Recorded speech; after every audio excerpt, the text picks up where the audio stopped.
Welcome to Chapter 16, Part 2. This is your last lecture for Unit 3.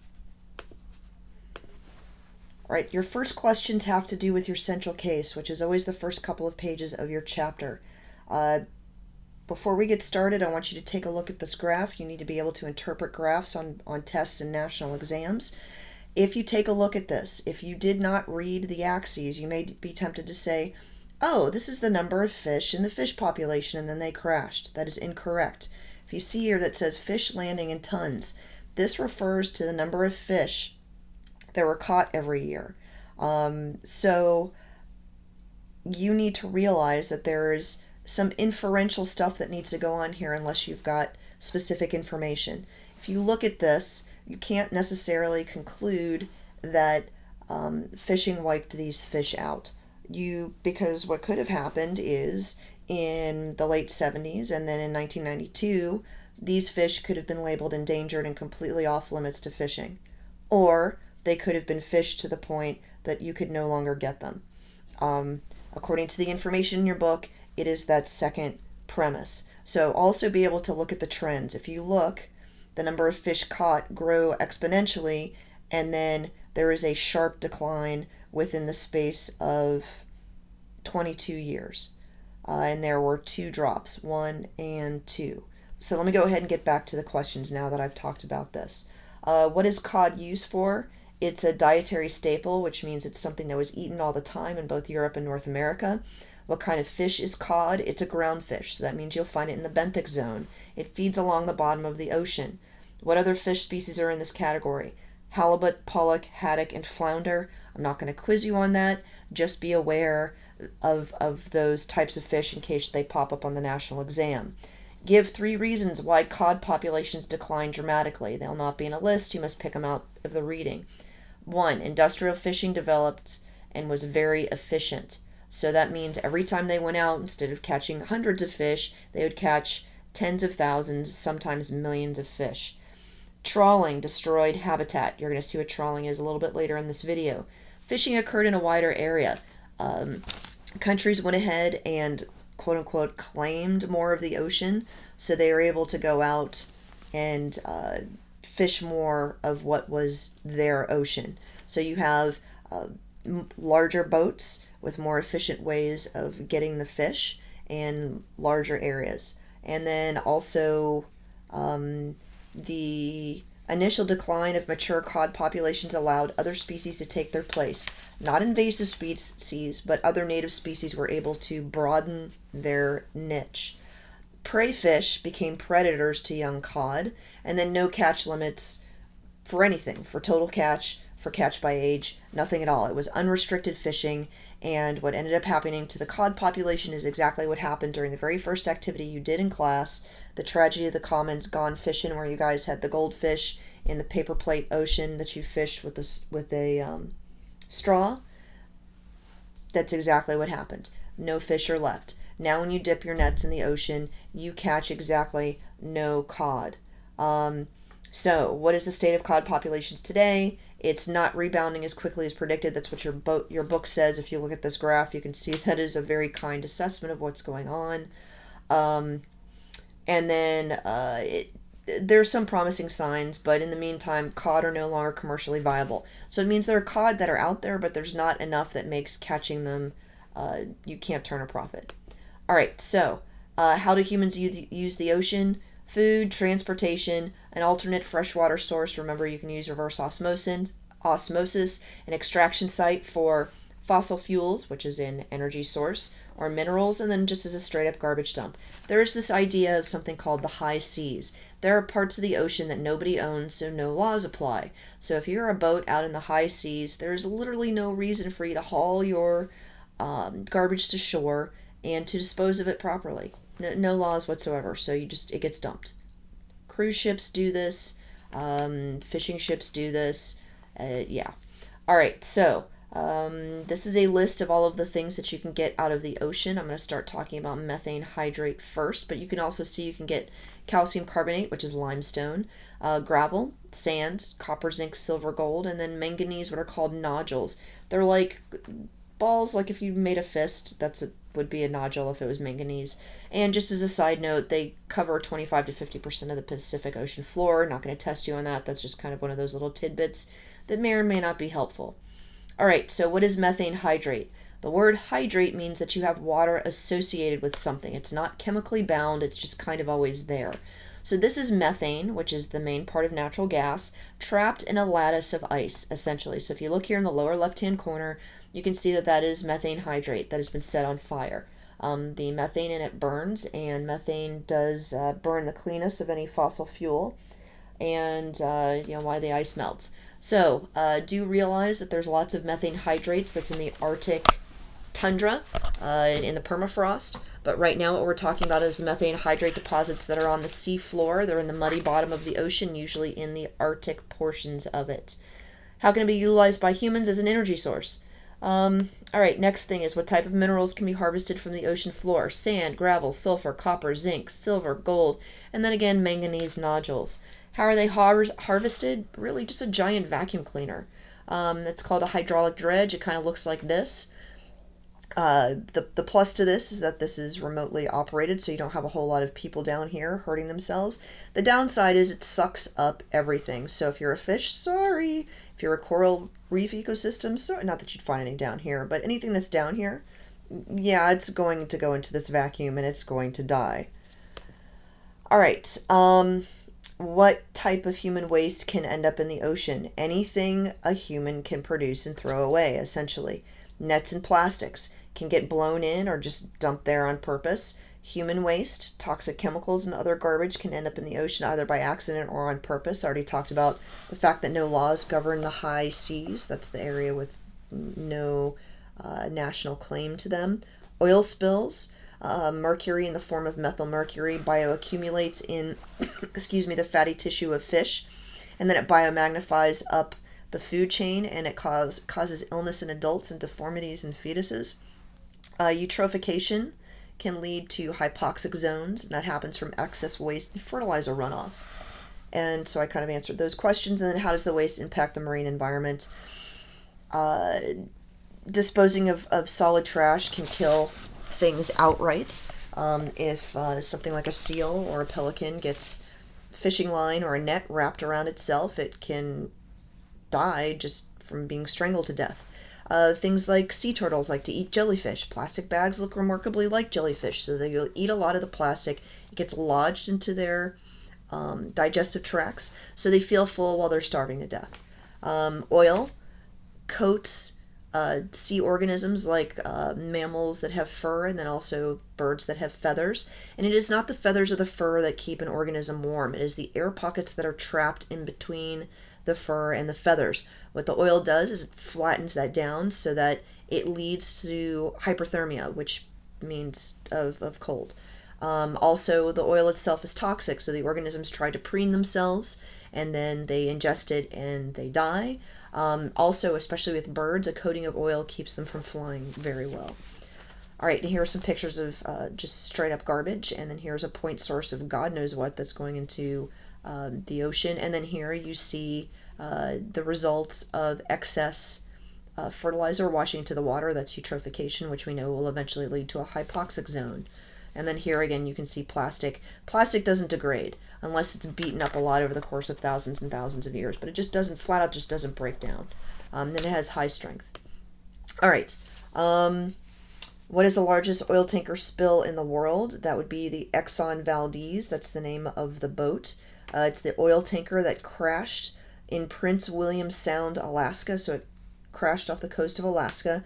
The immediate effect were that 11 million gallons of oil coated the shoreline and killed marine life, especially birds, and also seals, otters, and fish. We've already talked about how that happens. Fishermen were out of jobs. Tourism flat out stopped. Also, the immediate cleanup efforts were also damaging. They lit the oil on fire to get rid of it, so that's kind of a problem. And then also you can see they use pressure washers on the shoreline, so any little critters that live there, they got pressed to death by the pressure washers. Also, anything that was used for cleanup, any rags, any towels, the gear that the people were wearing, that also became toxic because crude oil is toxic no matter how you slice it. And so all of that had to be taken to secure landfills where it just sits. And then Long-term effects are that oil is still present in the shoreline and oil balls still are washing up on shore. And since this happened in 89, you're talking 25 years later. Also, there was a law enacted, the U.S. Oil Pollution Act of 1990, which required all oil tankers to be double hulled. That means that if the outer hull or the outer part cracked open, there would be an inner part that would still keep the oil away from the ocean. And then it also set up a cleanup and prevention fund. So again, here you can see that this is a beach on an island that's off the coast of Alaska. Still oil everywhere. So prevention always better than cleanup. All right, how much of the petroleum that ends up in the ocean comes from anthropogenic sources? If you're talking about transport-related oil input into the ocean, that's about 38% of the total input. What you need to take a look at this is that the majority of problems comes from natural seeps. So there's oil going into the ocean all the time. But let's go ahead and address some more anthropogenic stuff. What are some non-point sources of anthropogenic? Spills, leaky boats, runoff from leaky cars. You're like, how does a car impact the ocean? So you've got all of these cars with pinhole leaks built up on the street. It rains. All of that washes into the storm drains. Some of them go directly out into the ocean. You wash off ships that have oil on them. People will change their oil and just dump it down grates that lead to the ocean. And then when you're extracting it, you can have minor leaks. But here's the big question. Why do you think that oil spills cause more environmental problem than natural seeps? Because it's all at once, overwhelming natural counters to smaller amount of oil in the ocean. These natural seeps occur over a long period of time, and the ocean is built to handle that. Because when the oil gets buffeted around by wind and water, that breaks it down into smaller non-toxic particles, plus there is natural bacteria that essentially eats the oil and breaks it down into non-toxic parts. But when you do it all at once, you have a problem. All right, so we've already talked about how oil spill impacts marine organisms. How does marine pollution impact humans through the food chain? If the type of pollution is stored in fatty tissue, like mercury, that's always your go-to for that, it bioaccumulates in the little critters, and then it biomagnifies up the food chain. I believe we've done that demonstration in class. So an example, tuna are apex predators that can end up with toxic levels of methylmercury in the tissue because of pollution and then bioaccumulation and biomagnification. And then people eat the tuna and they can fall ill, but especially pregnant women, it can permanently deform the fetus. And by deform, I mean like non-responsive vegetative state for their entire life. All right. Understand the link between eutrophication and red tide. Red tide is eutrophication with a toxin as an added byproduct.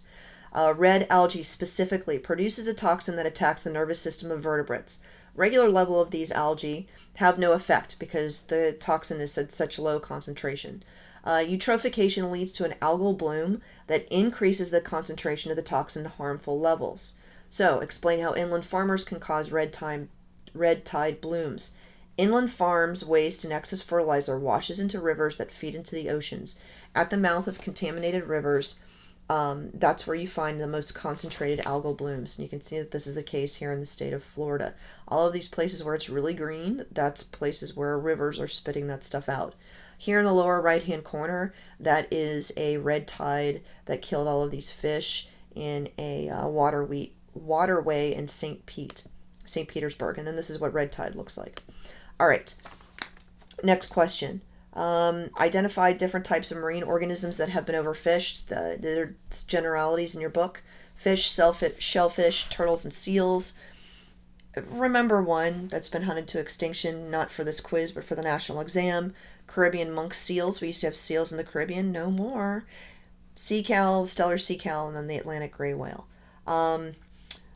Explain the consequences that result from reduced numbers of certain marine organisms. Your book specifically quotes loss of oyster beds, partially responsible for algal blooms because they're not there to filter out the algae, and then also not there to filter out the excess bacteria that ends up leading to the hypoxic zones that end up killing the fish. All right. Also, loss of green turtles leads to rotting seagrass, which produces a disease that wipes out most of the grass. All right. Fishing methods. You need to know the 3 fishing methods mentioned in your book: be able to identify what it is they're meant to catch. Drift netting, which is this long, thin net that's behind the ship. This is kind of misleading. These things are a couple of football fields long. They are meant to get large schools of fish that just run into them. Okay, there's not really baiting going on here. So drift nets are vertical nets pulled behind a ship, and they target fish that cross open water in huge schools, things like herrings, sardines, and mackerel. Long lines are exactly what it sounds like, a long line with literally thousands of hooks, all of them baited. These are going to catch more muscular fish, apex predators like tuna and swordfish. And then trawling is where you drag, a very large cup-shaped net behind a ship.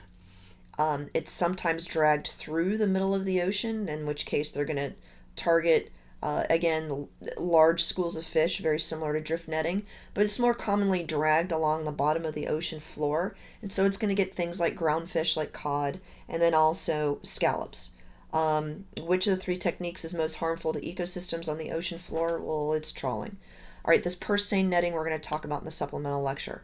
So let me go ahead and talk about bycatch. Bycatch is non-target organisms caught during commercial fishing. What type of bycatch is associated with each of the three fishing techniques? Drift netting is associated largely with dolphin kills, but it also can kill seals, sea turtles, and then other non-target fish. Long lining, turtles, sharks, and believe it or not, albatross, because they see these baited hooks dragged across the surface and they're like, oh, great, and it drowns them. And then trawling, basically, it just scrapes the ocean floor clean.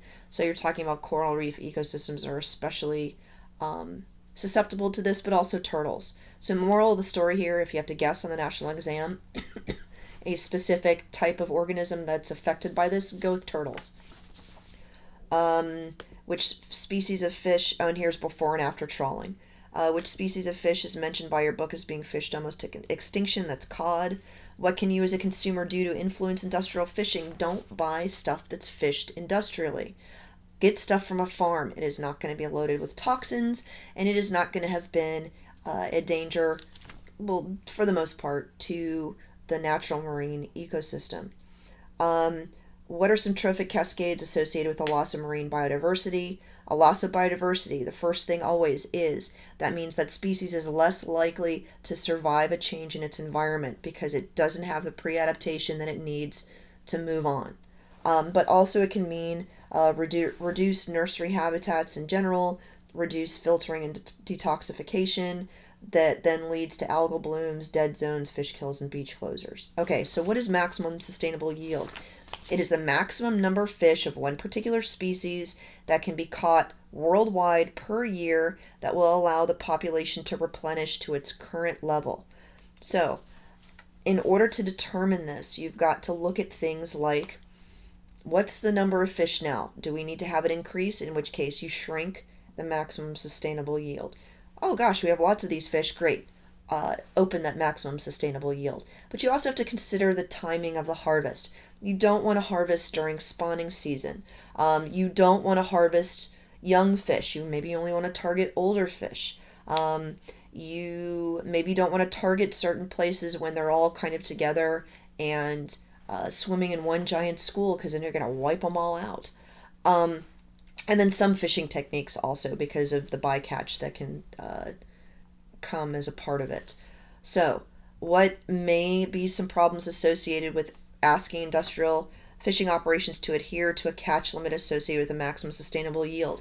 If you have a maximum sustainable yield for the globe, you then apportion that, like, okay, you get this part of the yield, you get this part of the yield, you get this part of the yield. If you're talking about a huge industrial fishing organization, there is no way that they are going to get enough of that yield to support their industry. Plus, any industry, large or small, is really not interested in tomorrow's profits as much as they are interested in today's profits.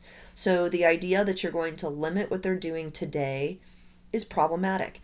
Now, when it says down here, trade and sell limits, that is not only a way that smaller fishing corporations can make money, it is also a way that large fishing corporations can, okay, I'm going to give you this amount of money to go ahead and take your share of the fishing. I'm going to go ahead and then turn that into a profit. You're going to walk away with some guaranteed money. So that idea of trading and selling limits could actually work. All right. What is the difference between an MPA and a marine reserve? They're both intended to protect fish, but they do it at different levels. MPAs are called marine protected areas, and they allow some activities to occur at certain times of the year. A good example of that would be in the Keys. They have a mini 2-day lobstering season, and then the lobsters are largely protected for most of the rest of the year. That would be an example of an MPA. A marine reserve is hands off. You don't do anything in here at all. Maybe you have a little bit of light sightseeing, but that's it. You don't get to touch any of those fish. All right, so how do marine reserves benefit fishers? If you can target where the fish spawn, that means that their little guys are protected for a little bit longer, and so you're more likely to have more fish to be able to catch later on when they're at a commercially viable size. All right, and then also, again, it's that idea of sustainability. Explain factors that must be taken into account when you're designing a marine reserve. Currents, you want to protect spawning area first. Areas of highest biodiversity you want to protect, like a coral reef. And then also more fragile areas, again, like a coral reef.